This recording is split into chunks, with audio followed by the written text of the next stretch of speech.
Vamos a ver.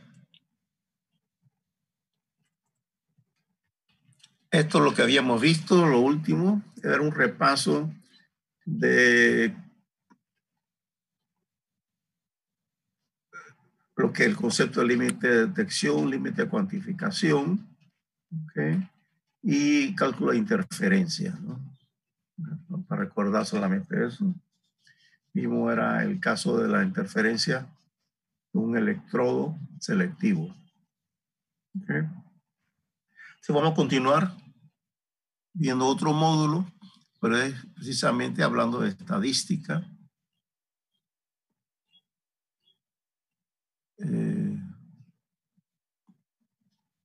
Módulo 2.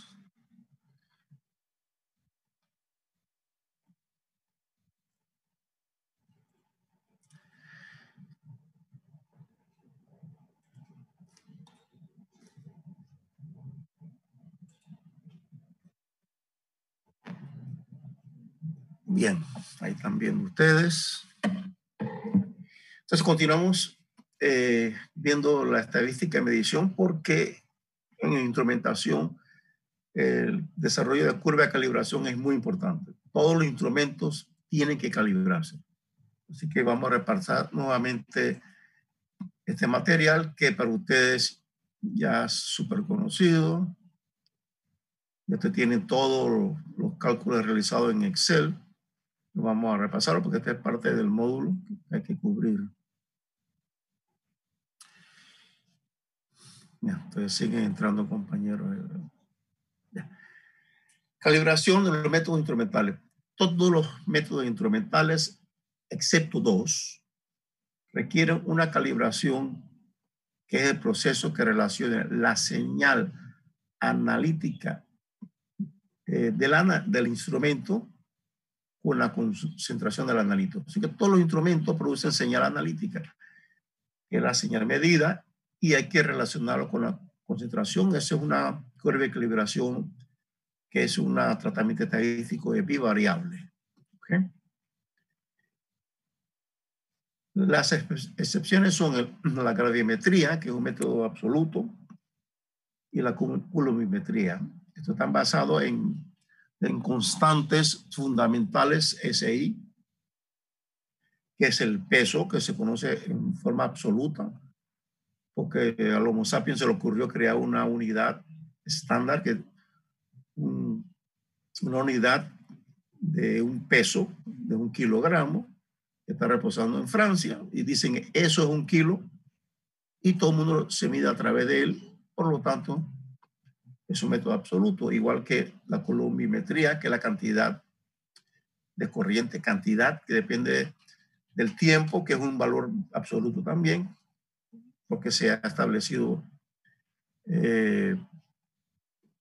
por el ser humano, lo determinó así, un valor absoluto del tiempo, y la cantidad corriente, ¿okay? Porque se mide la cantidad corriente, se mide la cantidad depositada de materia graviométricamente, así que la coulombimetría también es un método absoluto.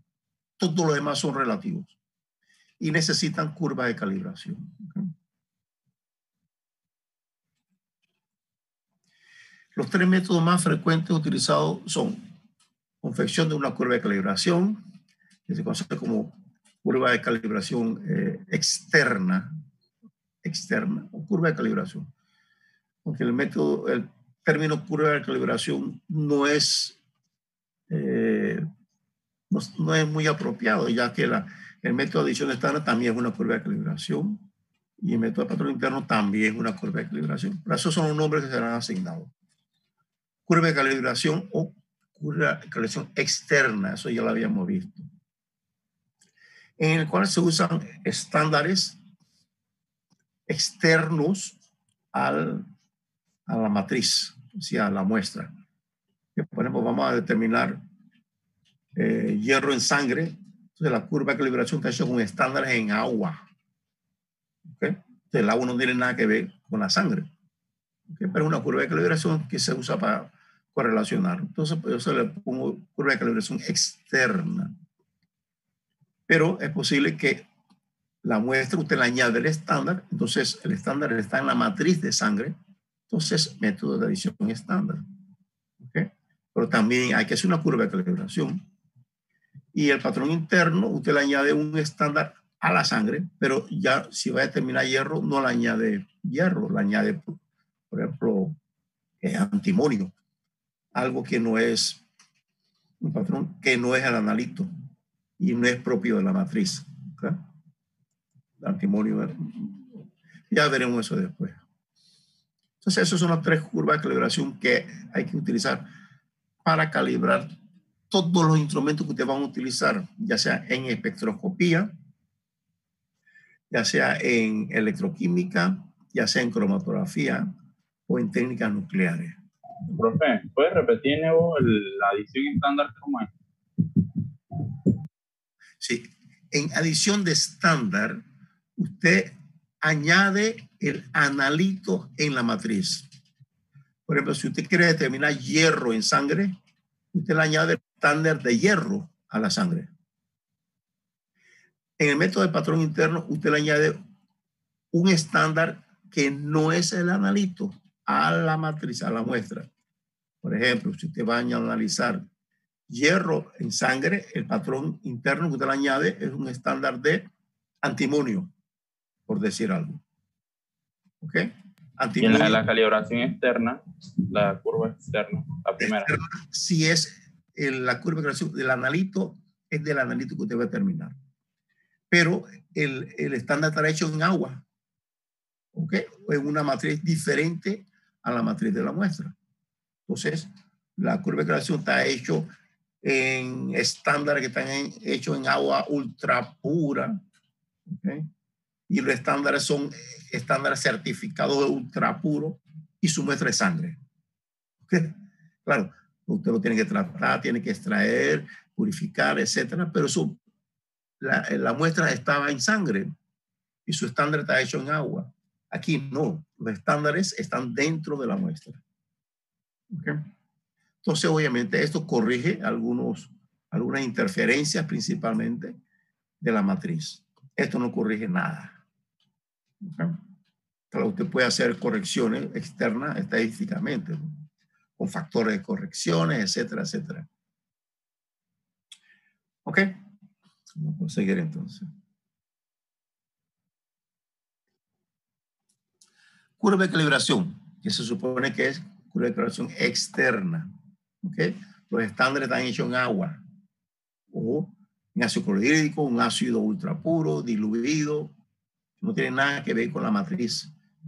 Sangre, suelo, orina, lo que sea. Se introducen en el instrumento varios patrones que contienen concentraciones exactamente conocidas del analito y se registra la señal de instrumento. ¿Okay? Pues, ahora ponen en espectroscopía, introducen, si va a determinar hierro en sangre, usted añade al instrumento, ¿sí? Al espectrofotómetro, le pone un estándar de 1 ppm, 2 ppm de hierro, 3 ppm, 4, 5, 6, bueno, no tanto, ¿no? Pero a veces para la validación del método usted le ponen muchos estándares, ¿no? Está seguro de la incertidumbre de la curva de calibración. Imagina para ver la linealidad y cuándo termina la línea recta. ¿Ok? Se introducen en el documento varios patrones que contienen concentraciones exactamente conocidas. ¿Ok? Esa sería exactamente conocida, es la concentración conocida del estándar madre. ¿Ok? O estándar patrón. Pero se llama patrón de calibración. No es un patrón certificado. ¿Ok? Un patrón de calibración, por ejemplo, usted compra una solución de 1000 ppm certificado, pero 1000 ppm de hierro, ¿okay? En ácido clorhídrico, por ejemplo, o en el medio que ellos certifican. Y desde ahí usted saca alícuotas hasta hacer una dilución de 1, 2, 3, 4, 5, 7, 8, 9, 10 ppm de hierro. y lo afora en ácido clorhídrico, por ejemplo. ¿Okay? Y lo mete en el instrumento y lee la absorbancia. O, ¿sí? O le añade un reactivo que da color y lee esto es lo que lee el instrumento. Entonces, la idea es correlacionar la lectura del instrumento con la concentración. Eso pasa con una curva de calibración, en la cual se correlaciona. Por eso aquí hay un coeficiente de correlación. Este caso sería el coeficiente de determinación, que es la raíz cuadrada del coeficiente de correlación. O sea, el coeficiente tiene que ser 1. Teóricamente, si esto es exactamente igual a esto, en correlación, el coeficiente debe ser 1. Pero no es 1, es 0.995, 9999, 0.91, en cualquier valor cercano a 1. Entre más cercano a 1, más correlacionado. Pero nosotros no usamos esto para ver la calidad de la curva de calibración. Vamos a usar, como ya vimos, coeficiente de variación de la pendiente, límite de detección, límite de cuantificación, sensibilidad, linearidad, ¿okay? Incertidumbre de la concentración. ¿Okay? Todo eso son los parámetros analíticos, no el coeficiente de correlación o de determinación, que muchos autores lo utilizan. Eso se reporta. Una curva de calibración lineal, usted reporta la línea recta y el coeficiente de correlación. Por aquí faltaría poner la incertidumbre, el coeficiente de variación de la pendiente, límite de detección, límite de cuantificación, la sensibilidad de la pendiente que está aquí, ¿no? El error. Todo eso son variables analíticas que en las publicaciones usted no se reporta. ¿Okay? Pero eso es una falla analítica. Hay que reportar. Todo eso hay que reportarlo. Entonces usted puede ver la calidad de una publicación científica analítica en la medida que reporten más valores analíticos. Entre más reporten la incertidumbre, más seriedad se le da a la publicación. ¿Okay? En este caso, este es un reporte muy sencillo. ¿Okay? No me dice más nada, no me dice nada. El coeficiente de correlación no es una medida analítica, es una medida estadística solamente de correlación. ¿Ok? Muy bien. Entonces se obtiene una gráfica de la señal corregida con los datos obtenidos. Entonces, no toda curva de calibración es una línea recta. Lo ideal es medir una propiedad que sea lineal. En este caso, la absorbancia es lineal, una función lineal de la concentración. Pero la señal inicial, la señal la raw data, la señal cruda, que se llama cruda, que da el instrumento, es la transmitancia, no la absorbancia, porque es la medida directamente de la luz en transmitancia, como nosotros vimos en el video. Lo que mide un instrumento es la luz que sale, la luminiscencia en este caso, o analíticamente es la transmitancia. Pero la transmitancia no es lineal a la concentración.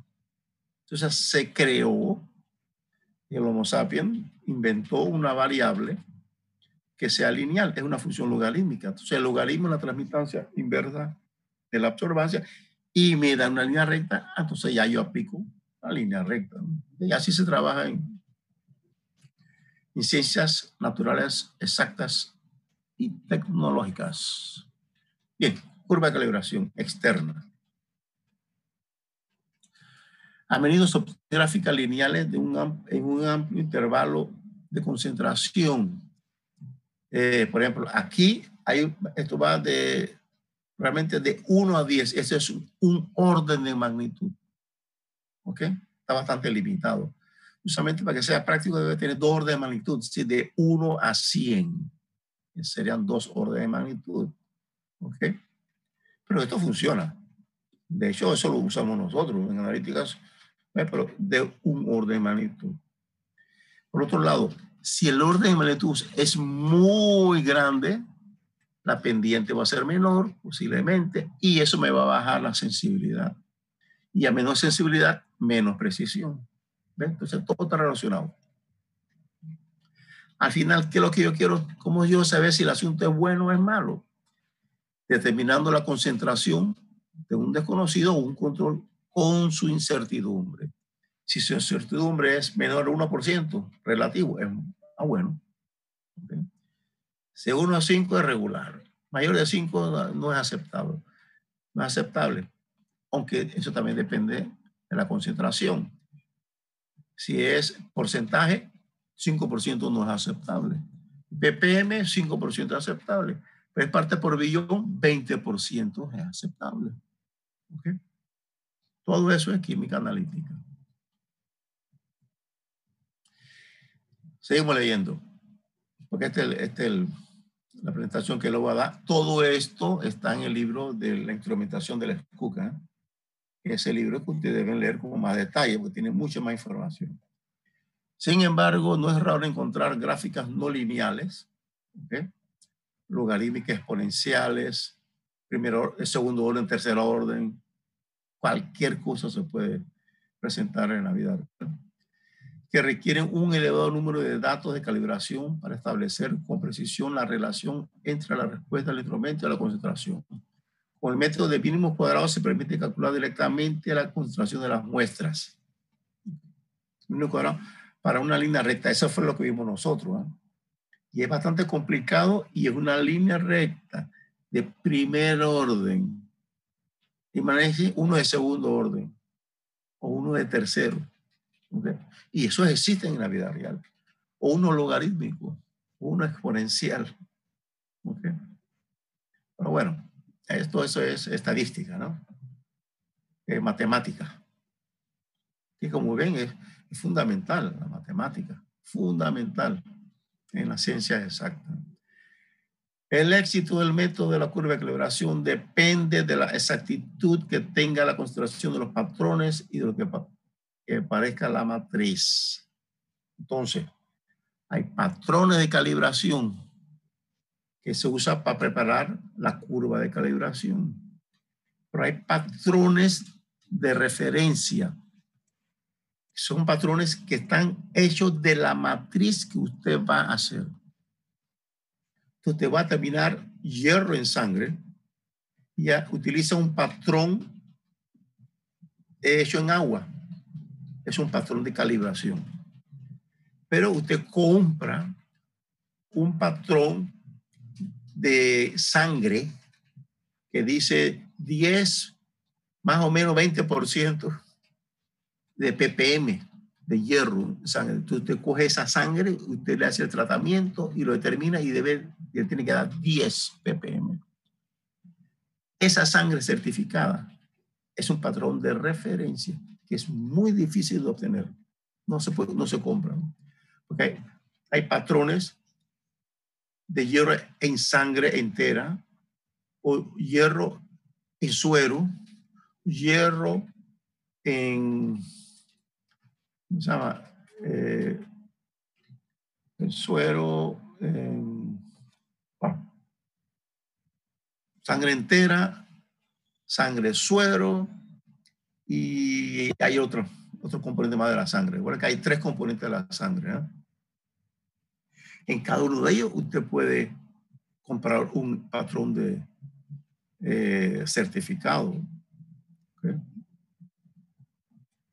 Bien, ya me acordaré de eso. Lo mismo, si quiere buscar un patrón de calcio en suelo, pero calcio en suelo calcáreo, calcio en suelo pirolítico, sangre en suelo limoso. ¿Ven? Entonces conseguir un patrón de certificado de una matriz no es fácil, cuesta mucha plata. Un gramo puede costarle $100 o 10 gramos. ¿Okay? No es fácil de preparar eso. ¿Okay? Bien, entonces, patrón de referencia y patrón de calibración son 2 cosas muy, muy diferentes. Ok, entonces, bueno, aquí tenemos una prueba de calibración con 1, 2, 3, 4, 5. 5 puntos, 4 puntos lo que se usa usualmente, ¿no? Mínimo 3 puntos. ¿Por qué? Porque en una regresión lineal que es bivariable hay 2 grados de libertad que se pierden. Así que si usted tiene 2 puntos nada más, usted no puede tener ningún grado de libertad libre, usted no puede terminar incertidumbre. Solo una recta de calibración nominal. Si tiene 3 puntos, 3 menos 2 tiene 1 grado de libertad, que es lo mínimo, es una curva de 3 puntos. Si tiene 4 puntos, tiene 2 grados de libertad, y para 3 puntos de grado de libertad, que es ya más aceptable, está 5 puntos de calibración, 5 estándares. ¿Okay? Muy bien. Y el tratamiento estadístico ya lo veremos porque ya ustedes lo hicieron. Vamos a hacer ejemplos de eso. Bueno, ok, curva de calibración lineal. Los puntos no coinciden. Entre más se aleje un punto experimental de la recta de regresión, mayor va a ser, esto aquí se llama el diferencial. Y en mayor diferencial va a haber mayor R, que es error de mayor R, hay mayor incertidumbre en la pendiente y en el valor calculado. Entonces, lo importante es ver esto aquí. ¿Qué tanto se separa? Esto está bonito, esto tiene una pequeña, y esto también una pequeña positiva, y esto una grande negativa. Entonces, todo eso aparece en el tratamiento de regresión lineal. ¿Okay? Tome en cuenta esto, pero desde el punto de vista gráfico, usted tiene que ver esto. ¿Qué tanto se separa esto? ¿Okay? Esto tiene más de casi 5% de incertidumbre. Pero una incertidumbre de 2% se ve igual. ¿Ok? Usted no es capaz de ver visualmente una imprecisión de 1% menor. Todos se ven igualitos, todos se ven encima de la curva, más o menos encima.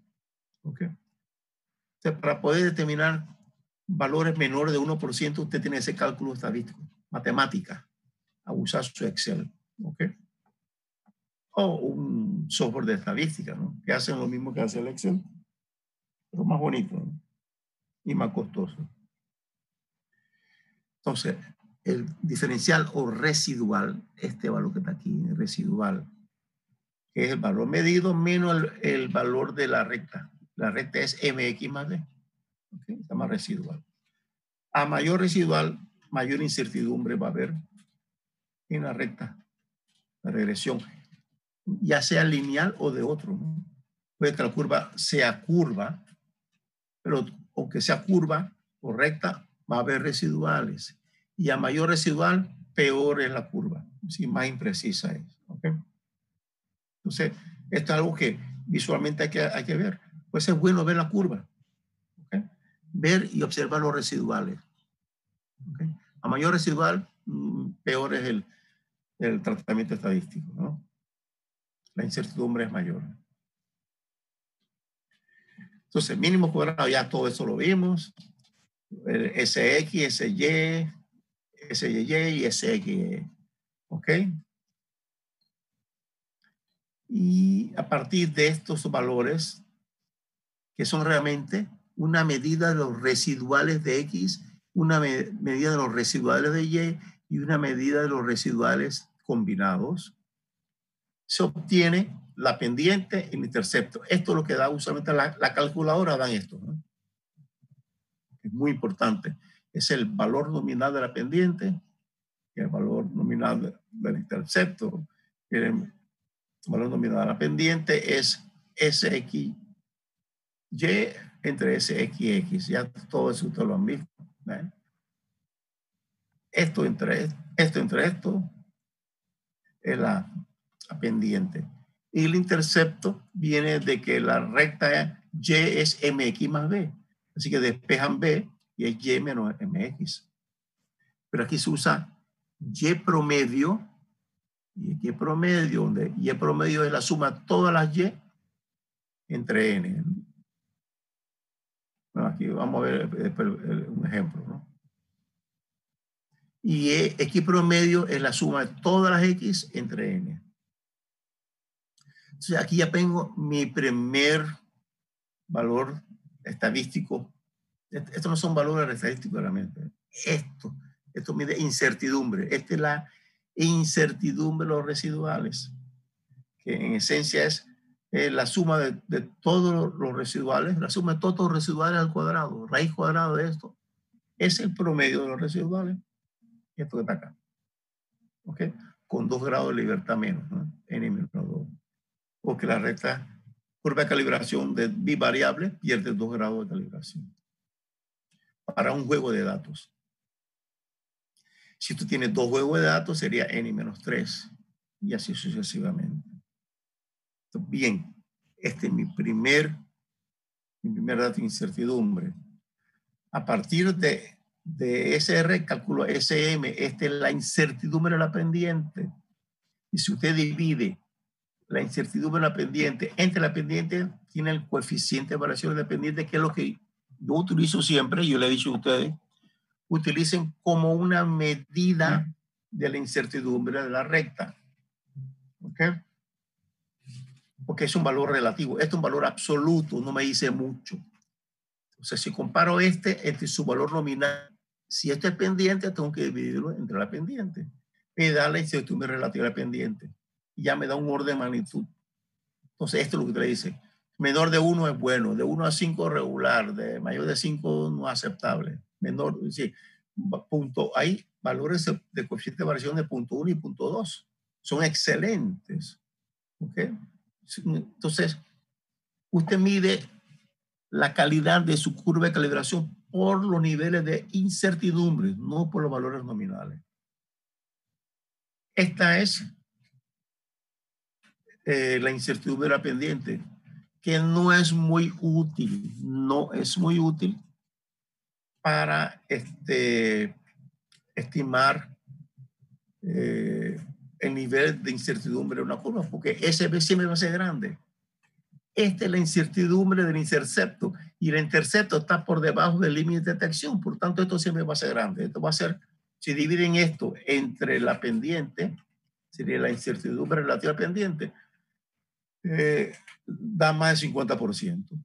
No tiene mucho sentido, pero me sirve para calcular el límite de detección. ¿Ok? Porque, ya se acuerdan, el intercepto B, si lo toman 3 veces este intercepto, ¿sí? Más 3 SB, y me calculan la concentración, y esa sería la concentración que es el límite de detección. El límite de detección es el blanco más 3 veces SB. ¿Okay? Algunos autores usan el blanco más 3 SR. ¿Okay? Bien. Y por último, la incertidumbre de mi desconocido. Esto es lo que me interesa a fin de cuentas. Y esto depende de las otras incertidumbres. ¿Okay? De SR principalmente, que es la incertidumbre residuales. SG, que es la pendiente, como un valor nominal.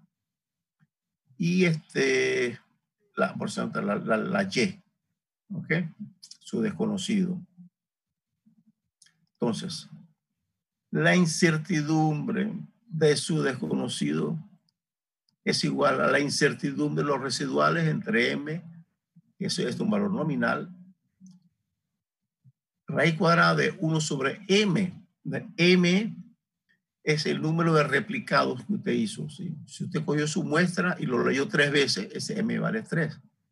Pues casi que cosa que nadie quiere hacer. Todo el mundo lee una sola vez y va feliz. Entonces M sería 1. N sería los puntos estándares en la curva de calibración. En el caso anterior eran 5 puntos, ¿no? Entonces N vale 5. ¿Okay? YC es la lectura de su desconocido promedio. Si usted lo hace 3 veces aquí, este sería el resultado del triplicado. Si esto es 1, usted una única lectura, menos la Y promedio, que es una variable de los datos, ¿no? De sus datos experimentales, ¿no? Y el promedio es la suma de Y entre N, M cuadrado y SX. Entonces, aquí se ve, a medida que aumenta SR, aumenta SC, porque es directamente proporcional. Es decir, la incertidumbre de su desconocido es directamente proporcional a la incertidumbre de sus residuales.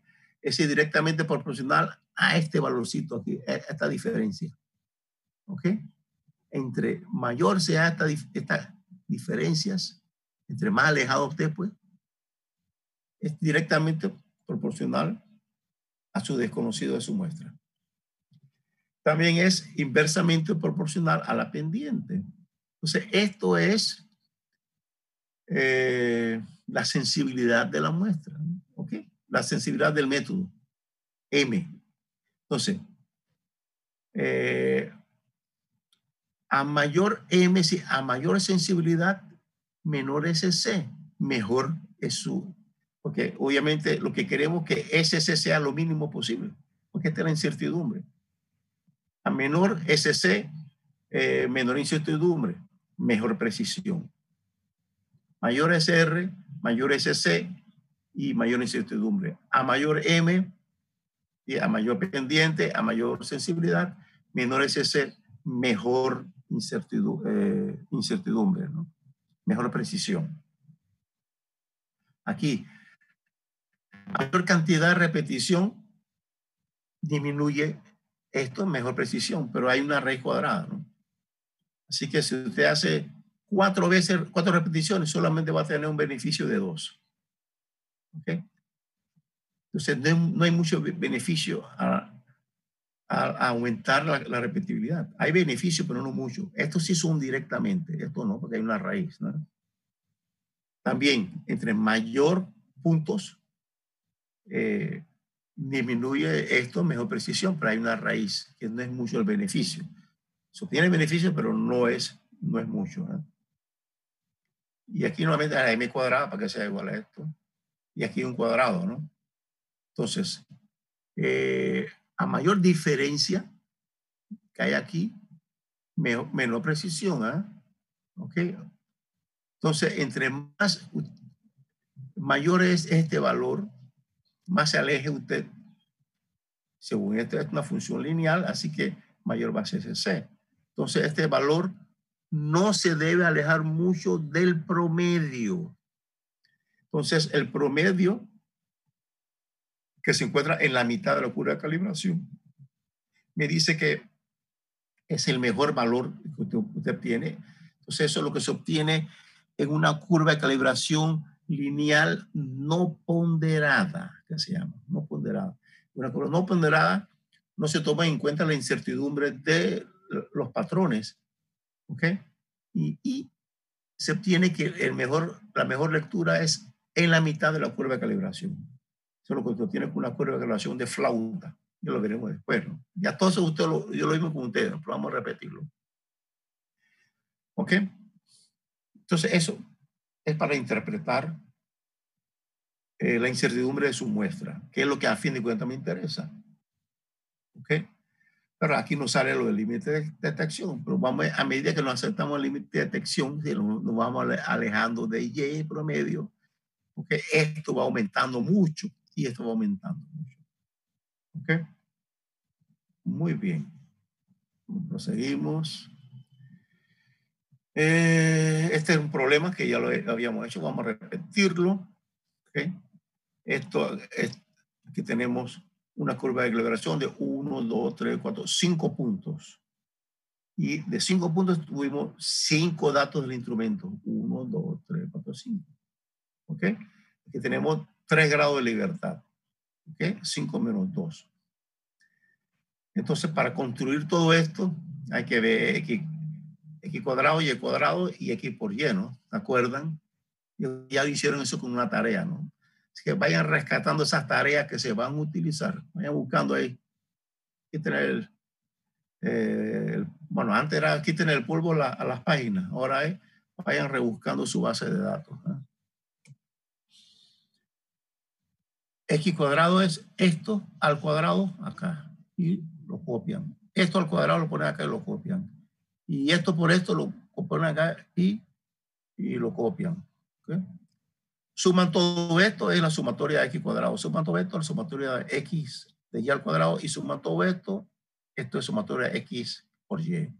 Y esto me sirve para calcular SX, SY y SXY. Y esto me da la pendiente, que es 209, el intercepto, que es 0.26. ¿Ok? Entonces, esta es mi curva de calibración nominal. No me dice nada de incertidumbre. ¿Ok? ¿Ok? Entonces, A es 209 octanos más 0.26 octanos también. Esto tiene dimensiones. ¿Ok? Entonces, esta curva me determina la concentración de isoctano. ¿Ok? Esto es dimensional también. Bien, entonces calculamos la incertidumbre. Recuérdense, toda incertidumbre, es decir, en este caso, toda la desviación estándar absoluta llevan dos cifras significativas como máximo, mínimo 1. Así que esto se redondea a 2 o 1. Si R vale 1.1 o vale máximo 0.2, 0.14, dos cifras. Usen dos, pues. ¿Ok? Y de ahí se calcula la incertidumbre de SM. Como SM también debe tener 2. 13. Esto es un parecido. ¿Ok?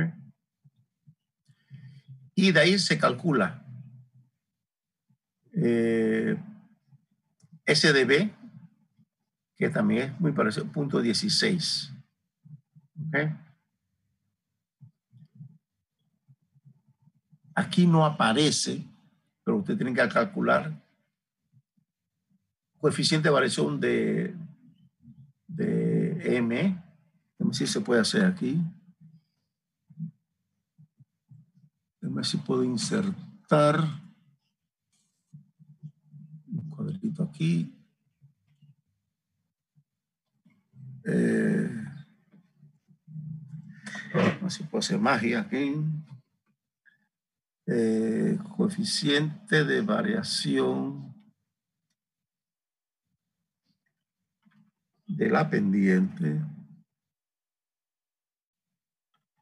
es igual a SM entre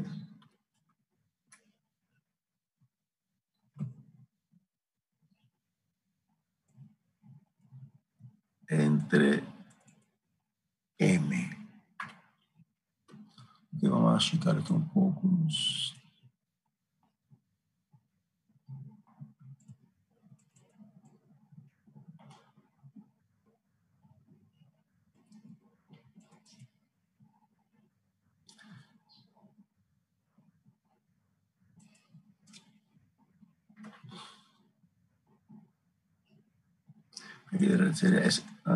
Sí, ese. Claro, todavía hay que reducirlo, pero no se puede ver.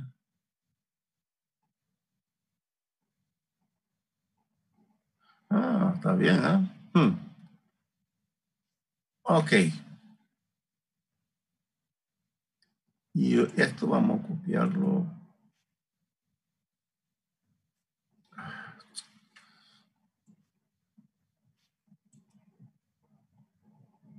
Lo voy a poner acá.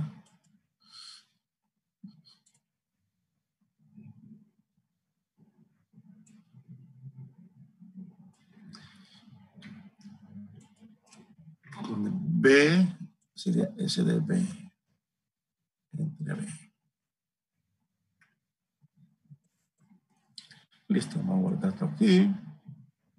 Y vamos a explicar un poquito. Bien, entonces,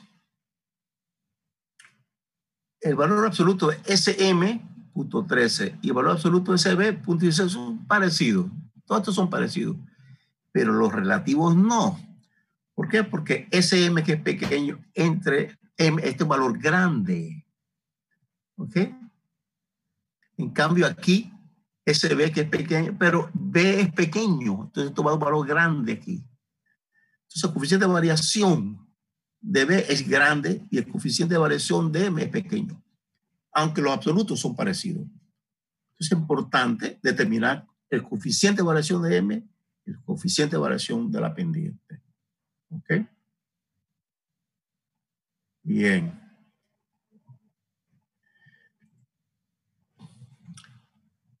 Entonces, este es el cálculo del ejemplo para un valor nominal. Un ejemplo en que la curva, estos son las concentraciones, estos son las áreas de los picos cromatográficos, ¿ok? En cromatografía. Entonces, mi problema es cuando mi equipo me lee 2.65. 265 me da un poquito mayor de 108. Ve, aquí se ve manualmente, ¿verdad? Mentalmente. Pero vamos a ver el cálculo matemático. X, el punto 20, el cálculo de X nominal, ¿okay? Y menos B entre M me da 1.14. ¿Ve? Un poquito mayor a 1.08, 1.14. Está bien, tiene sentido. Hagan el cálculo mental siempre. 1.14 tiene sentido. 1.14 para 2.65. Eche para atrás, vean los datos. 2.65, un poquito mayor de esto, sí tiene sentido. ¿Ok? Porque a veces le puede dar 3, le puede dar 2, y no tiene sentido, y usted vuelve a recalcular esto, ¿verdad? Entonces la mente humana siempre tiene que funcionar. El químico tiene que funcionar, la mente humana. No todo guiarse por la tecnología, en este caso la matemática. Excel como instrumento pues le puede dar cualquier resultado. Tengan en cuenta que todos los instrumentos dan números, pero el sentido de ese número lo da usted como científico, como químico. Entonces, 1.14 tiene sentido. Ok, el valor exacto con cifra significativa me lo da el instrumento, que es 1.14. Muy bien. SDC, cuando hace una repetición, vale 1, 5 puntos de curva de calibración. Mi 265 menos 251 es la Y promedio, que vamos a ver si está por acá. Sí, aquí está. La suma de las Y es 12.51. Si usted divide esto entre 1, 2, 3, 5 puntos, 12.51 entre 5 le tienen que dar, aquí lo dice, ¿no? 12.51 entre 5. Esta es la Y promedio. Entonces, 12.5 menos esto, al cuadrado, entre la pendiente y ese que me da 0.064. La incertidumbre cuando hace un solo análisis. Cuando hace 4 análisis, el 0.46 mejora la precisión, pero no tanto, ¿no? No es mucho, pues sí mejora. Si eso tiene que repetir mejor, ¿ok? Si hace un punto más, es el mismo beneficio. Hacer un punto más aquí o hacer un punto más acá. Bueno, aquí si hace 1 es un sexto. Si aquí hace 2 es un medio. De 1 a un medio hay mayor variación que de un quinto a un sexto. Se conviene hacer por lo menos un duplicado. ¿Ok? Pero no es mucha la variación. ¿Ok? Pero esto hace un duplicado de muestra. Es un duplicado no de lectura. No es que usted coge el tubo, lo lee y lo saque, lo vuelve a meter y lo vuelve a leer. No, no, no. Un duplicado es coger la muestra y repetir la muestra 2 veces y hacer todo el tratamiento analítico y volver a leerlo. O sea, tiene sentido poner aquí 2, 3 o 4. ¿verdad? O en cromatografía sí puede ser. Se inyecta y espera 10 minutos a que salga el piquito. Mide el área.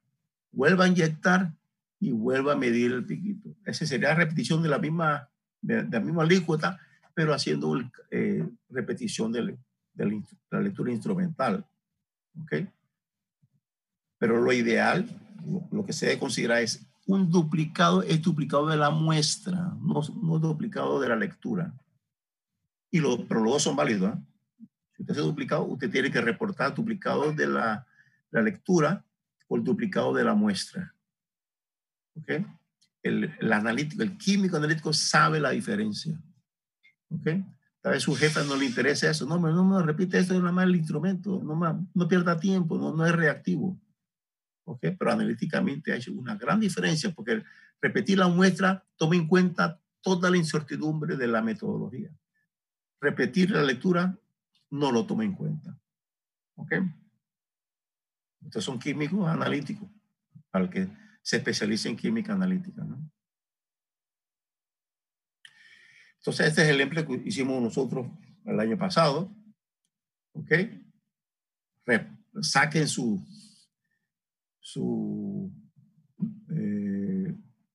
Excel guardadito ahí, ¿ok? Porque se va a usar, yo voy a tener el problema de esto. En análisis, este fue un ejemplo en cromatografía. Este semestre vamos a hacer pruebas de calibración en espectroscopía, usando absorbancias. ¿Okay? Entonces aquí está X, sería en este caso, en este curso, sería absorbancia, X concentración, Y es absorbancia, y lo demás es estadística. Y promedio, X promedio, YC promedio, repetibilidad. Aquí está la concentración de XC, los límites de confianza, el límite de detecciones usando SB y límite de detección usando SR. ¿Ok? Entonces, la idea es que la lectura de su muestra tiene que ser mayor al límite de detección, si no, no se reporta. Si está en medio del límite de detección y de cuantificación, se reporta solo el valor nominal. Si es menor al límite de detección, no se reporta nada, nada más que menor al límite de detección. Si es mayor al límite de cuantificación, se reporta el valor nominal más la incertidumbre. Sería XC más SC más esto. ¿Ok? Creo que por aquí tengo la hoja Excel por aquí. Vamos a ver. Por aquí lo tenía. PowerPoint, creo que es este. No, vamos a ver. No, es un Excel. Edición estándar interno. Módulo 1. Todas las ventanas. Básico. Este es. A ver. Sí, este es un Excel. Entonces, esto es lo que tienen que volver a buscar ustedes. ¿Ok? Y aquí están las variables. Ustedes van cambiando las variables. ¿Ok? En el ejemplo de Excel tenemos que esto me tiene que dar, bueno, este es para XC.23, este límite de detección, ¿no? ¿Ok? Pero repisen, perdón, busquen esto nuevamente, ¿ok? Porque esto es lo que ustedes van a usar. Estos son los valores ya calculados, esto no se toca, solo se toca los datos estos que están acá. Esto es lo único que tiene que usted colocar. Esto es lo único que usted va a tener que colocar. ¿Ok? Esto debe ir en azul. En azul. Esto no se toca. Esto debe ir en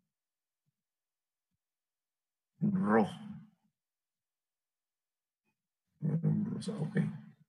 Esto es lo único que usted coloca y todo lo demás lo da el problema. ¿Ok? Este es un tremendo Excel que tienen ustedes, ¿no? El R-Link famoso que yo tengo en mi laboratorio. ¿Ok? Bien. Entonces, vuelvan ustedes a rebuscar eso. Lo vamos a usar.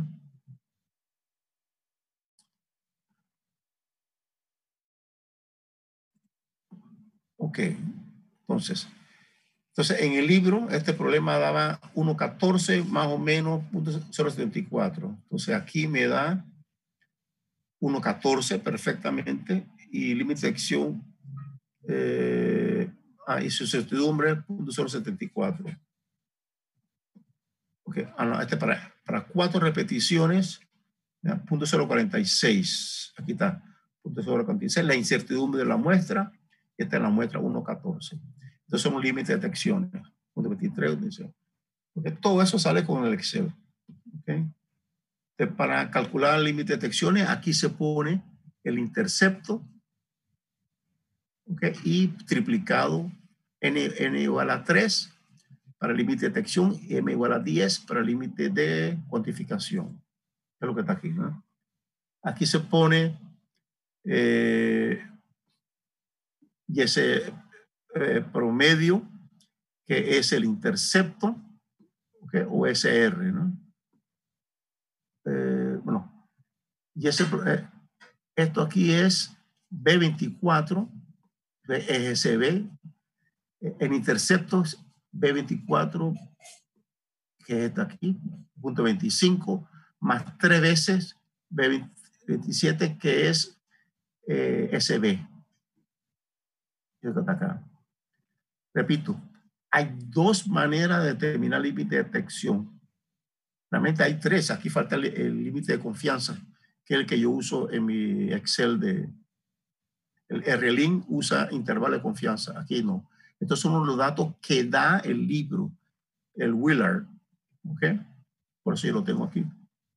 Repito, ¿en qué consiste? Mi límite de detección es el intercepto, que se usa como blanco, más 3 veces la incertidumbre del intercepto. Sería B24, aquí no se ve 24, es el intercepto, esto que está acá, más 3 veces su incertidumbre, más 3 veces SDB. Así que sería 0.25 más 3 por 0.15, es lo que está, y me da este operador. 0.73. Eso lo meto en mi curva de calibración y me da esto que está acá. ¿Okay? Límite de detección usando el intercepto. Límite de cuantificación, yo uso 10 veces. Aquí pongo 10 y me da límite de cuantificación usando el intercepto. Pero yo puedo usar también la incertidumbre de los residuales, como el libro Willard lo usa. ¿Okay? El SCOOP, bueno, el SCOOP no usa nada. ¿Okay? Usa solamente medición del blanco, 3 veces la medición del blanco, medido 10 veces el blanco. Aquí, con esto, yo no estoy repitiendo el blanco. Fíjense, nada más uso los datos de la curva de calibración y estimo el blanco usando el intercepto. ¿Ok? No tengo que repetir. Entonces, uso como incertidumbre la desviación estándar del blanco o la desviación estándar de los residuales. Y son dos resultados muy parecidos, ¿no?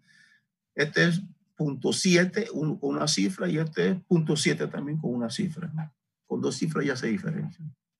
¿Okay? Todo eso lo dimos el semestre pasado. ¿Okay? Para que vuelvan a sacar sus apuntes, todos sus Excel. Como yo le dije, eso se usa para toda la vida.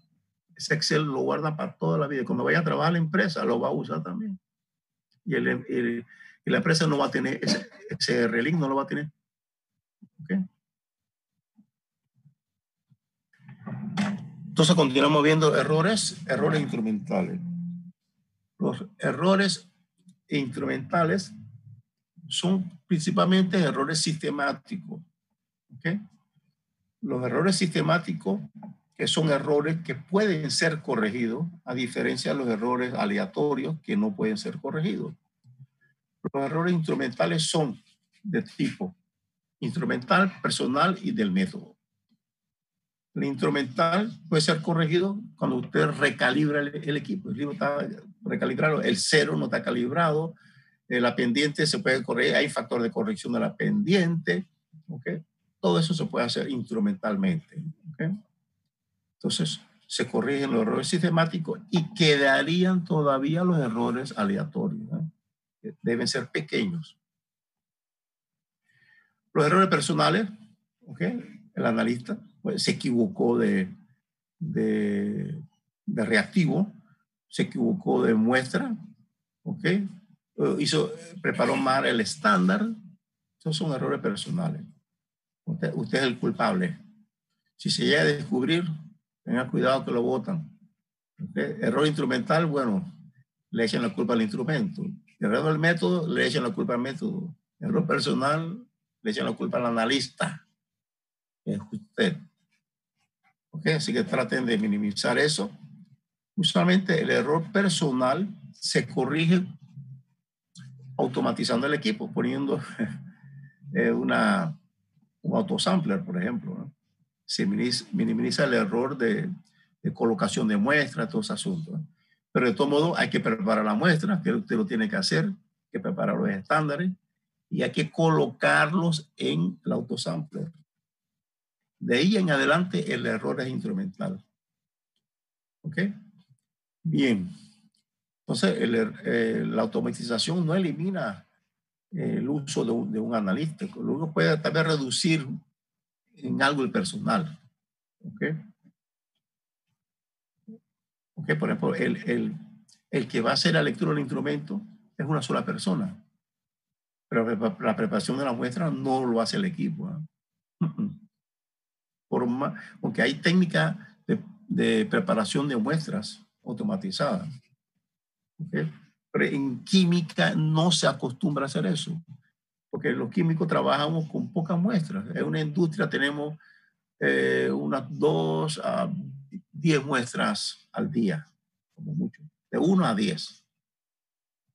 Entonces, también no se justifica automatizar todo el equipo. Pero en una clínica que tiene 100 a 1000 muestras al día, sí.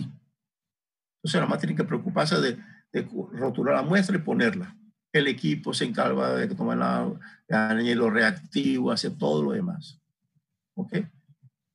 Para reducir el error personal, que es muy grande ese error personal. Porque el Homo sapiens, le dice, mentalmente es flojo. Yo lo dije. Y con 2 muestras ya, 3 muestras tiende a tener mucho error de repetición. Cuando hace muchas muestras repetitivas, el hombre es muy malo. ¿Okay? El hombre, como varón, tiene mucho error. La mujer tiende a tener menos error de repetición. Increíble, la mujer le gusta, le pone a repetir 10 veces algo, lo hace bien. El hombre, después de 2, 3 repeticiones, se vuelve flojo mentalmente y comete mucho error. Eso estadísticamente, ¿no? Porque hay muchos varones que hacen buenos análisis. Es repetición, estoy hablando, ¿no? Las mujeres no se tienen un gen de repetición, ¿no? Lo repite y trabaja bien. ¿Sabes? Puede coser, como antes hacían, me supongo, en las cuevas, repite y cocina todos los días y repite desayuno, almuerzo y cena sin mucho problema. El hombre no. Eso es un gen, hay un gen por ahí. Y eso lo sabe el certificador ISO y eso lo sabe su jefe si tiene mucha experiencia. ¿Ok? Todo eso con error personal. Así que esto es muy importante, ¿eh? Y lo toma mucho en cuenta. Y eso es usted que está aquí metido. Pero usted como jefe químico puede que haya escogido un mal método. Entonces usted es culpable. Porque hay muchos métodos. Y hay métodos que son buenos para una matriz, métodos que son malos para otra matriz. ¿Okay? Y una vez que escoge el método, tiene que seguirlo. ¿Okay? Y los instrumentos hay que calibrarlo. Errores instrumentales. Las fuentes típicas de errores instrumentales incluyen la derivada en los circuitos eléctricos. Es decir, si usted pone a leer una muestra, lo calibra en 0, usted pasa el tiempo y el 0 se va. Tiene que volver a poner 0. Así como se va el 0, se va también la pendiente. ¿Okay? Y la respuesta de los circuitos. Eso se llama derivada. En inglés el drift. ¿Sí? Se va descalibrando, ¿eh? Las fugas en los sistemas de vacío, ¿okay? o de presión. ¿Okay? Ese parte del equipo se va al vacío o se va la presión en cromatografía de gases, tiene escape, fugas, pues, en gases. Todo esto es gases. Efecto de la temperatura de detectores. ¿Okay? Los equipos se van calentando y esto es típico en electrónica. A mayor temperatura, mayor ruido electrónica, más ruido de fondo, ruido blanco o ruidos oscuros. Son términos electrónicos. ¿Eh? ¿Okay? Y tanto es el ruido que por eso la temperatura que, por ejemplo, hay muchos detectores que tienen que ser enfriados, no con hielo, enfriados con nitrógeno líquido, imagínate, menores cerca, bueno, el cero absoluto es 273, cerca de menos 210 grados centígrados, por allá está, a enfriar para que el ruido electrónico no se sienta. Y entonces puede tener sentido una lectura de un analito. ¿Okay? Por ejemplo, eso sucede en los sensores nucleares. Por ejemplo, un detector de germanio ultrapuro o de silicio ultrapuro activado con talio, por ejemplo, o activado con litio, se debe sumergir en nitrógeno líquido. Entonces, todos los días que está echando el nitrógeno se va, ¿no? Entonces, eso para que vean la influencia de la temperatura en los detectores. ¿Okay? No, usualmente los detectores que trabajamos a temperatura ambiente son detectores hechos y estabilizados para que no.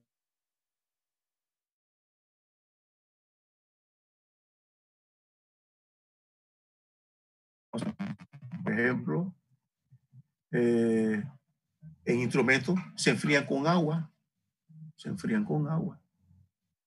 temperatura. Las corrientes inducidas en los circuitos de la línea corriente 110, ¿ok? 110 voltios que usamos en la corriente eléctrica en Panamá es una corriente alterna de 60 ciclos por segundo. Eso quiere decir que se producen señales electrónicas que producen una onda interferente de 60 ciclos por segundo y sus armónicos 110 por 10, 220, 440 ciclos por segundo.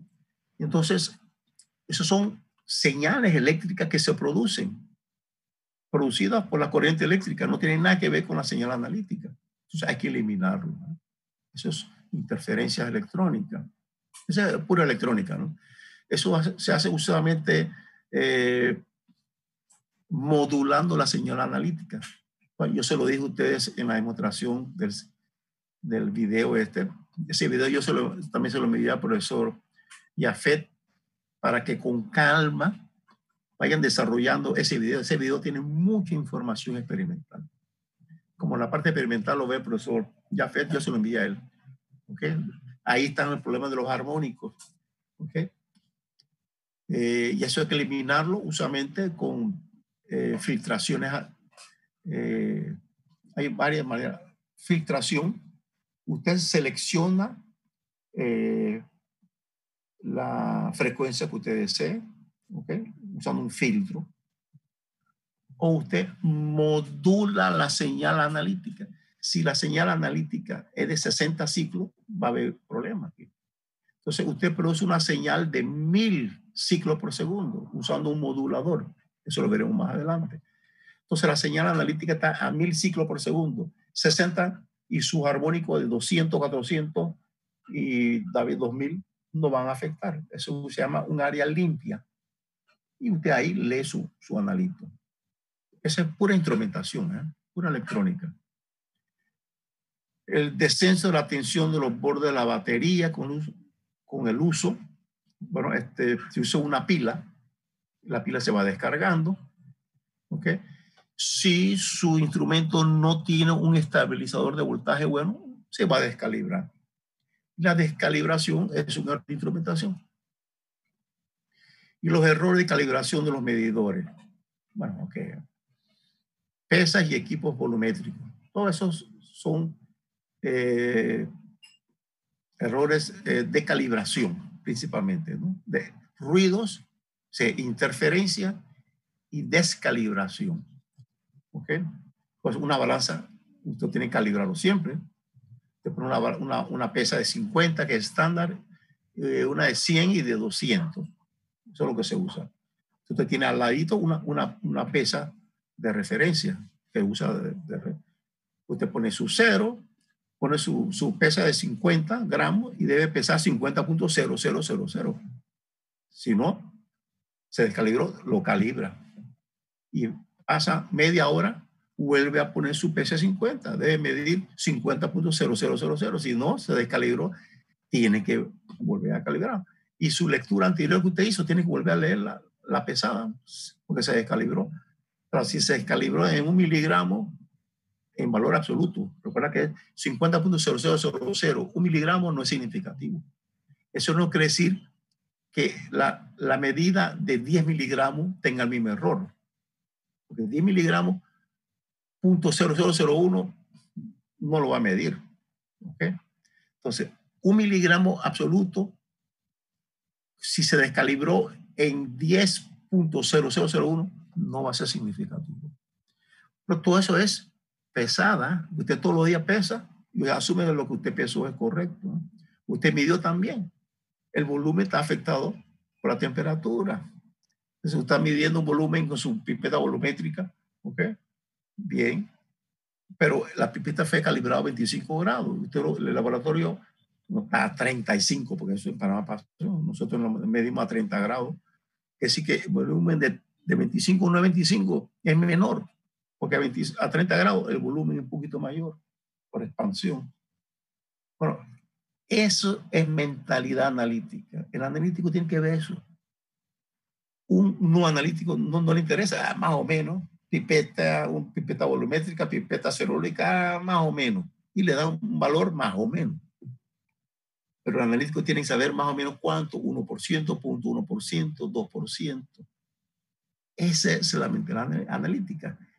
Si la pipeta fue calibrada a 25, usted usó el factor de corrección, la balanza fue pesada bien, usted lo calibró bien, midió, hizo repetición, cuál es su precisión, cuál es su exactitud. ¿Ven? Esa es la mentalidad de un analítico. Por eso la analítica es una especialidad. Y todos los otros químicos lo usan, y los otros científicos lo usan también, los biólogos, médicos, todos usan mediciones analíticas, ¿no? Química analítica. Normalmente los errores instrumentales sistemáticos se detectan y se corrigen mediante la calibración con patrones adecuados. Ese error. ¿Okay? Estamos hablando de error, no de precisión, ¿eh? Error. Siempre es deseable una calibración periódica de los instrumentos porque la respuesta a la mayoría de los instrumentos cambia con el tiempo como consecuencia del uso, corrupción o trato inadecuado. O lo que vimos aquí, el drift, es decir, la deriva de los sensores, ¿okay? La batería se descompensó, todas esas cosas. Hay que hacer, siempre es deseable una calibración periódica de un instrumento. Calibraciones, hay calibraciones que se hacen en el día.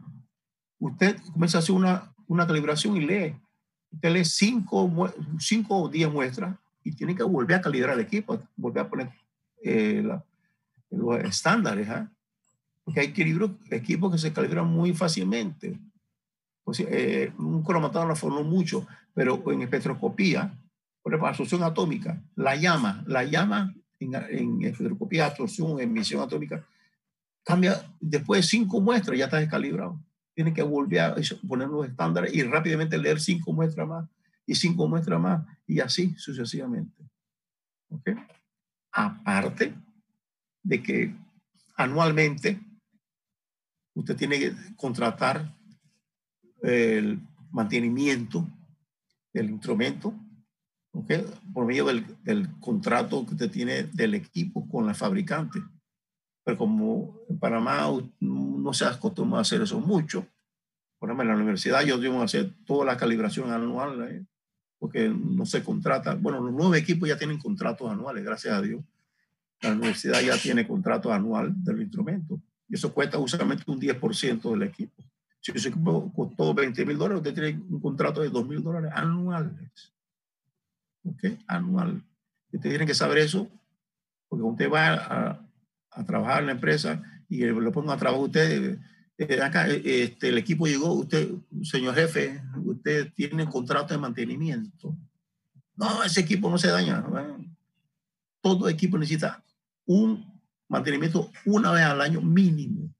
El equipo necesitan dos calibraciones anuales, algunos mensuales. ¿Ok? Sí, de un equipo es permanente. ¿Eh? Y eso es importante, porque un equipo descalibrado da mala lectura y si sale malos resultados, usted es el culpable, usted puede perder el trabajo porque el equipo no se descalibró. ¿Okay? Todo eso hay que tenerlo en cuenta. Le echan la culpa de un error personal cuando es un error instrumental, porque no le dio mantenimiento. Y en Panamá la gente no cree en mantenimiento. Pero las normas ISO 9002, que es una norma administrativa, y la norma 17025, que es una norma analítica, de laboratorio, exigen mantenimiento. Y le preguntan cuál es el mantenimiento, quién da mantenimiento, qué tan a menudo se da el mantenimiento, cuáles son los resultados del mantenimiento. Tú notas la hoja de control del mantenimiento. Entonces ya se exige. Y si no se hace eso, se pierde la certificación. Y si se pierde la certificación, pues se pierde al cliente, porque el cliente exige normas ISO. Ahora termina esto. Las 2. Esto termina a las 2. 2:30, perdón. Media hora, estamos bien.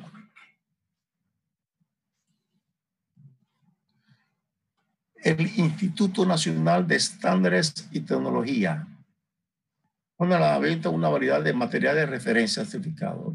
¿Ok? Standard Reference Material, SRM. ¿Ok? Instituto Nacional, en la sigla en inglés, INET, no.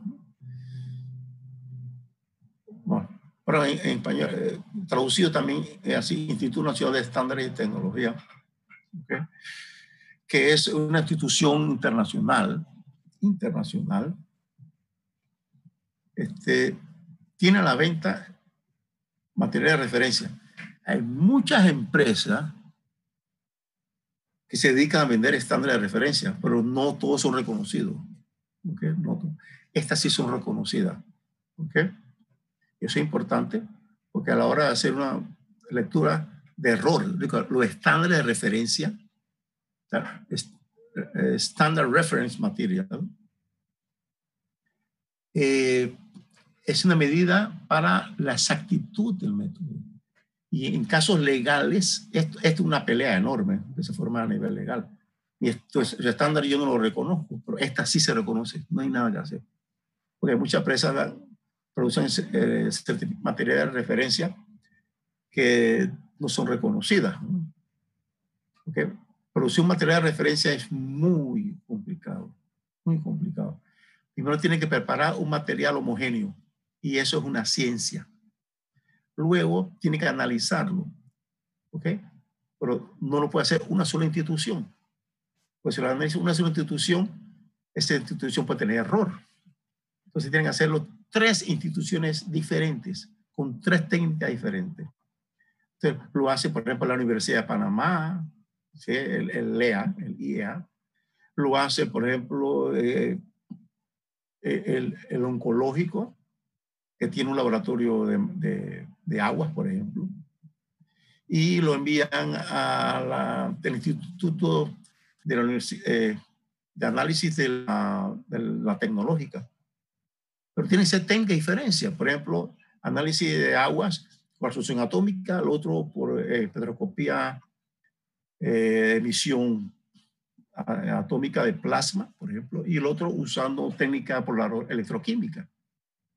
Son 3 instituciones diferentes reconocidas usando 3 técnicas diferentes. y los tres no van al mismo resultado. Entonces van a un promedio, tienen que sentarse a llegar a un acuerdo de cuál es el valor promedio y su incertidumbre, que usualmente es grande. Y eso es un material de referencia. ¿Ok? Pero muchos van a decir, ay, ¿por qué la Universidad de Panamá? Eso no me gusta, eso no sirve. Y esa es una pelea que se hace a nivel legal, a nivel forense, en un juicio. ¿Eh? Se discute para tratar sobre el error. ¿Ok? Entonces, usted le dice, bueno, yo compré esto en el Instituto Nacional de Estándares de Tecnología. Es un SRM certificado por ellos. Ahí no se discute. Pero 10 gramos puede costar $1,000. ¿Okay? O 100 gramos, $1,000. Es muy costoso. Y él decía que no siempre se consigue el estándar certificado de la matriz que usted necesita. Y ahí puede perder el caso legal. ¿Ve? Todo eso es química analítica. ¿Eh? Parece algo muy fácil. Química no tiene su complejidad. Y toda especialidad tiene su complejidad. La química orgánica tiene su complejidad, inorgánica, bioquímica, por supuesto, ¿no? Físico-química. ¿Okay? Pero estamos viendo química analítica. La concentración de uno o más de los componentes de estos materiales se ha determinado un método de referencia previamente validado, 2 o más métodos de medida fiables e independientes, por una red de laboratorios de cooperación técnicamente competente y muy favorizada por el material a examinar. ¿Okay? Esto le da un nivel a material de referencia. ¿Okay? Si usted quiere un material de referencia para un control interno, no hace falta comprar esto. ¿Okay? Si usted va a hacer una publicación científica y lo va a publicar en una revista de alto nivel, ¿okay? De alto reconocimiento, le va a exigir usar esto. Si no, la revista va a decir, yo no aceptamos ese resultado. Y no se lo publica. La mayoría de los materiales de referencia certificados son sustancias que se encuentran por lo común en el comercio o en estudios medioambientales de contaminación clínica, biológica o forenses. Algunos ejemplos incluyen elementos traza de carbón, combustible, partículas de material urbano, sedimentos de estuario y agua, plomo en muestras de sangre, colesterol en suero humano, ¿okay? Drogas de abuso en orina y una gran variedad de elementos en rocas, minerales y vidrio. Además, varias casas comerciales suministradoras ofrecen ahora una variedad de materiales analizados para la verificación del método. ¿Ok? Eso lo decía. Pero, ¿quién se lo va a reconocer? ¿Ok? Depende. ¿Eh? A nivel forense, esto es muy importante. A nivel forense, hay que comprar esto. Por ejemplo, el Instituto de Medicina Legal y Ciencia Forense, ¿okay? Puede certificar un método, pero si lo va a someter a una causa forense, mejor que use este. De hecho, eso es, porque yo estoy ayudando también al instituto a certificar algunos métodos de análisis y invierten mucha plata en comprar material de referencia certificado. ¿Okay? Porque ellos sí saben que eso va a juicio. Todo lo que hace ciencia forense en el instituto va a juicio. Y ahí le caen encima todos los químicos, los mejores químicos del mundo le caen encima ahí. ¿Okay? Para eso sí gastan plata a salir libre, ¿no? Y el pobre químico que está en el instituto ahí tiene que defenderse. Pues tiene que estar bien preparado, ¿eh? Estudia mucha química analítica. Bien. Aquí están los métodos, otros métodos, que método de adición de estándares, ¿ok? Y que es lo que habíamos visto aquí, ¿no? Usted coge su muestra, que tiene una lectura ya, su muestra. Y esa muestra que lee, le añade más estándares y lee más. Más estándares, lee más, lee más y lee más. Y eso se extrapola a 0 aquí. Y este valor que está aquí me indica cuánto hay en su muestra. Pero se usó la misma muestra, no se usó un estándar hecho en aguas. El estándar se usó en la muestra, así que es estándar en la muestra. Es adición de estándar. Entonces, si usted quiere analizar hierro, usted le añade hierro, hierro, hierro, hierro. ¿Ok? Y esa es adición estándar. Estos son los modelos matemáticos. ¿Ok? La señal, esta que está aquí, esta es la señal que lee el instrumento. La señal es la señal del estándar, la señal de la muestra. La señal del estándar es la constante de la pendiente, de la curva de calibración, más la lectura del estándar, la concentración del estándar. La concentración del estándar es el volumen de concentración por volumen, es ¿cómo se llama? Recuerden que la concentración por el volumen y la concentración es en materia, porque la concentración es materia entre volumen, protovolumen por concentración es materia, y la materia por la constante es la señal del instrumento. Así que esto aquí, corregido por el volumen total, esto aquí es la señal del estándar, y esta es la señal de la muestra. Esto que está aquí es esta señal que está acá. Y esta aquí es la señal del estándar, que es esto más este pedacito que está acá. Por este modelo matemático. De ahí, esta es una línea recta que intercepta en cero. Esta curva que está aquí es esta que está acá. Esta recta que intercepta cero.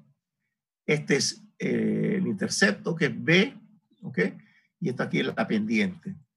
Entonces, la pendiente es, fíjense, si, echo para atrás, si esto aquí es la variable ds, esto es x, v, esto aquí es, esto que está aquí es la pendiente, ¿ok? No ve el estándar. Este aquí es x, vs, vs. Esto aquí es x, así que el resto es la pendiente. K, CS, BT es la pendiente, así que la pendiente es K, CS, BT. ¿Ok? Y esto que está acá va a ser, es el intercepto, porque ese es MX más B. B es esto que está acá. Entonces ya tenemos, esta es la recta de regresión, M, y este es el intercepto de la regresión. Esto lo se hace con la calculadora o por RLIN. Por lo tanto, ya tenemos esto que está acá. Entonces, dividiendo B entre M, dividiendo esto entre esto, me da esto. Por lo tanto, la concentración, bueno, aquí hay dos maneras de calcular la concentración. Bueno, aquí está. La concentración de X, realmente, de X, es B entre C, entre CS y BX. Aquí, entonces, este es el volumen de su muestra que usted añadió, y esta es la concentración del estándar.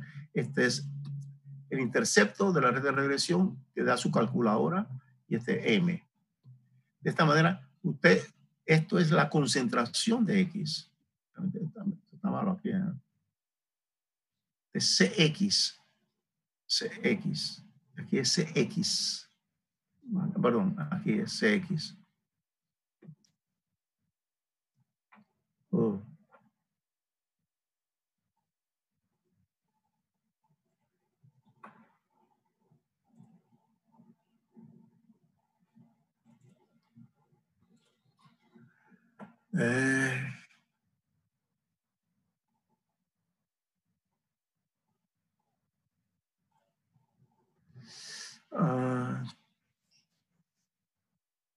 Aquí vamos a ver si puede insertar. Ya se lo estoy diciendo a usted, pero digo, vamos a tratar de poner X. Si puedo poner aquí.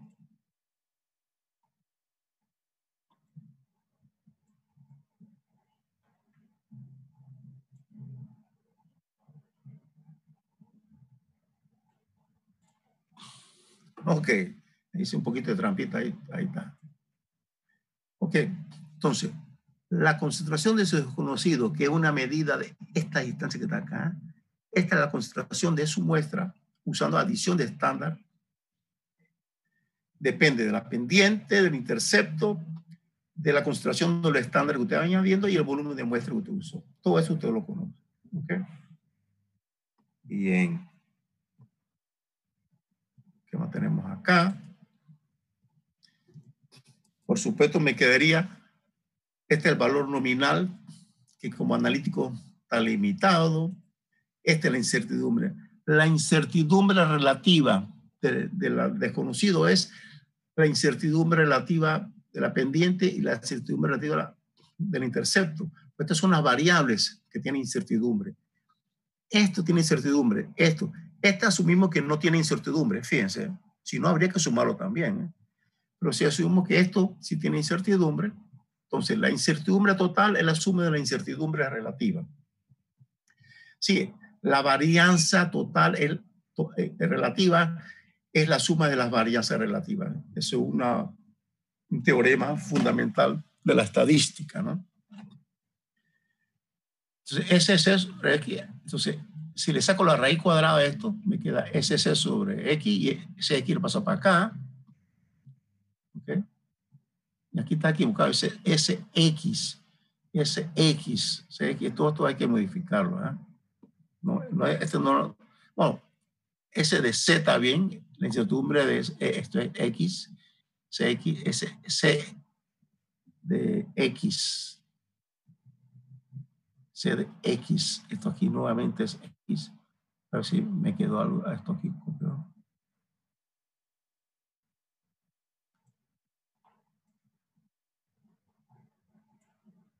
No.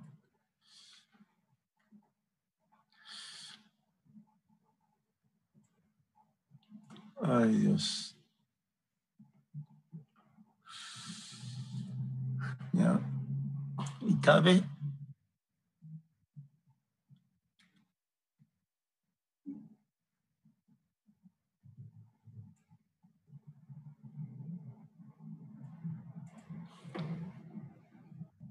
bueno, realmente no es que C es C. Estoy usando el C aquí, ¿no?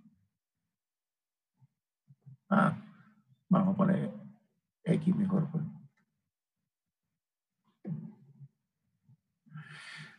Bueno, ustedes cuando vayan a ser científicos, van a ser investigadores, van a tener que publicar. O si van a ser profesores, van a tener que hacer sus propias presentaciones, sus propios libros. Y eso es normal. Cada vez que usted lee un trabajo, tiene que hacer una corrección. Si usted vuelve a leerlo, vuelve a una corrección. Y se lo envía a su colega y le encuentra correcciones. Usted publica el libro y vuelve a alguien le escribe que usted se equivocó y hace correcciones. ¿Okay? Esa es parte de la incertidumbre en una publicación, en una revista. Y es el mundo del analítico. Es un mundo incierto. Siempre hay un error. Por ahí metido, por ahí siempre hay algo. ¿Ok? Mira, ¿cuántas veces ya hemos revisado esto? Y ahora me acabo de encontrar que aquí hay un pequeño error. Pero bueno, estamos corrigiendo y ya. Entonces, esta es la incertidumbre de su muestra desconocida. Es la desviación estándar relativa, sí, es el coeficiente de variación, o SM entre M, que con el libro, el Excel que tienen ustedes, ustedes lo pueden calcular, porque el Excel le da SM y M y le da SB y B. Si no, que el lío se la pasarían ustedes, ¿no? Pero ustedes tienen toda la información, todos los instrumentos para poder calcular esto. ¿Ok? Bien. ¿Ok? También se puede dibujar una gráfica de los datos temporando la parte de la recta. Si llega hasta aquí, este sería X sub 0. Aquí, donde corta 0, aquí le llaman S0. ¿Ok? En este punto, Y vale 0. Ven aquí, este Y vale 0. En este punto. X no vale 0. ¿Ok? Cuando X vale 0 es el intercepto. Pero este aquí, Y vale 0. Y es un truco matemático para calcular esto.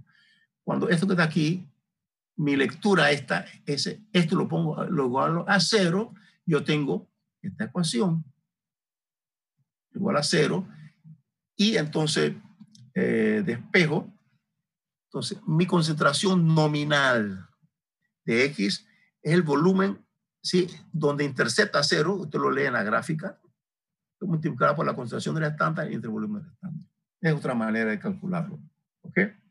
Y si usted usa RLIN, la curva, usted haga, llego a 0 y le sale directamente este valor, matemáticamente. ¿Ok? O sea, aquí hay un ejemplo, que ya lo vimos el año pasado. Ustedes lo utilicen nuevamente vamos a quedar aquí, ¿no? Aquí vamos a proseguir en la próxima. ¿Ok? Vayan sacando su Excel del año pasado, semestre pasado, y esta es la solución matemática. Lo vamos a revisar, pero vayan haciéndolo, ¿no? Y después nos falta también patrón interno. Eso lo terminamos rápidamente en la próxima clase. Bien, vamos a quedar aquí, porque esto se termina ya, ¿no? A las 2:30. Ah, no, sí, nos falta un poco, pero vamos a dejarlo aquí. Ya estoy cansado también de hablar.